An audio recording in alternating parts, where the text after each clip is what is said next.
राम सामर्थ्य योग पीठ ट्रस्ट। हम अपने चित्त को अपने इष्ट में, अपने राम में, हनुमान जी में स्थित कर देंगे। जहां हम अपने चित्त को, मन को लगाते हैं, हमारी चित्त की वृत्ति वैसी हो जाती है। यो यो यत् प्रत्यबुद्धित स स तद् भवेत्। वेद की ऋचाएं बोलती है कि जैसा हम स्वयं को अनुभव करते हैं, धीरे धीरे धीरे हम वैसे ही हो जाते हैं। ये एक बड़ा गूढ़ रहस्य है हमारी सनातन परंपरा के आध्यात्मिक ज्ञान का। अगर आपने इसको आत्मसात कर लिया तो जीवन में बहुत सारी समस्याएं स्वतः समाप्त हो जाएंगी, क्योंकि हम जीवन की परेशानियों का, समस्याओं का चिंतन करते करते, संसार का चिंतन करते करते जड़वत हो जाता है हमारा मन। जब हम जड़ वस्तुओं का चिंतन करते हैं तो हमारी जो मन की शक्ति है वो क्षीण हो जाती है।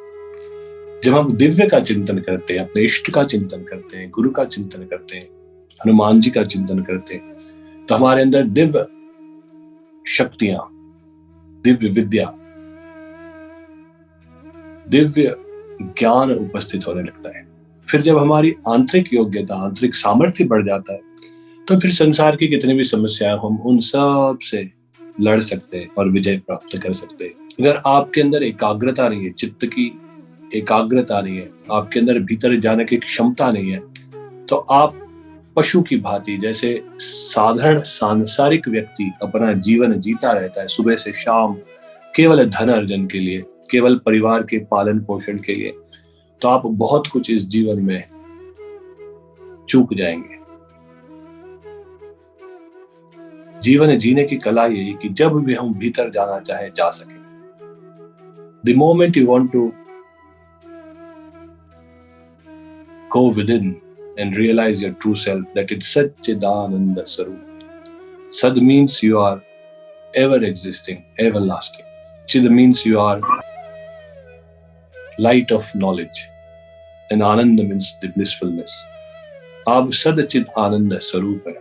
ये जो बाह्य आपका स्वरूप है, ये केवल प्रतीति मात्र है। ये इतना सत्य नहीं जितना सत्य दिखाई देता है। इसीलिए धीरे धीरे धीरे अध्यात्म जब आपको भीतर ले जाता है तो आपको आंतरिक आनंद की अनुभूति होती है। बाह्य वस्तुएं बदलती नहीं, आपका व्यवसाय बदलता नहीं, जॉब बदलती नहीं, आपके आसपास के लोग बदलते नहीं, कुछ बदलता नहीं, बस भीतर की जो स्थिति वो बदलने लगती है। और उसके बदलते ही भीतर से उत्साह, आनंद, शक्ति, सामर्थ्य जागृत होता है। सुंदरकांड का पाठ रोज करें, रोज नहीं कर सकते तो मंगलवार शनिवार को करें।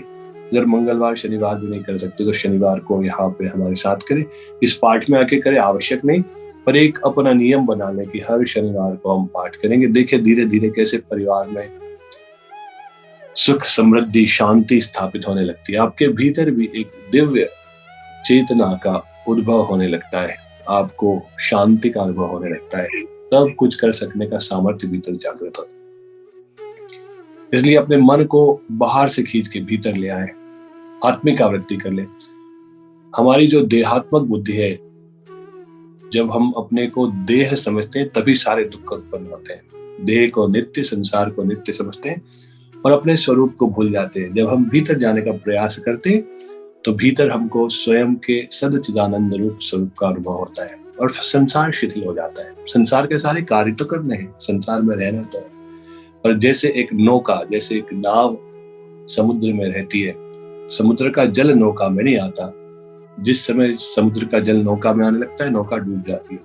बस ऐसे ही जब संसार हमारे भीतर घुस जाता है तो हम संसार में पूरे सामर्थ्य के साथ जी नहीं पाते। फिर संसार बोझ हो जाता है, संबंध बोझ हो जाते हैं, परिवार बोझ हो जाता है, हमारे कर्तव्य बोझ हो जाते हैं।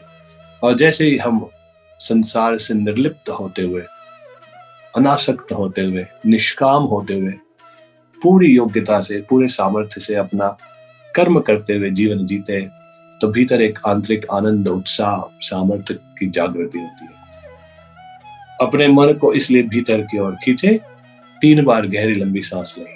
आपकी चेतना जब ऊर्ध्वगामी होती है, जब हमारी चेतना निम्न होती है, सारा संसार हमको दुखमय, संतापमय, समस्याओं से भरा दिखाई देता है। जैसे हमारी चेतना उच्च होती है, हमारे भीतर का सामर्थ्य जागृत होता है, हमको संसार में रहना उतना दुखद दिखाई नहीं देता, संसार की समस्याओं से लड़ना उतना विकट दिखाई नहीं देता है। हम अपने सारे कार्य अपनी योग्यता से भी अधिक कुशलता से कर पाते हैं।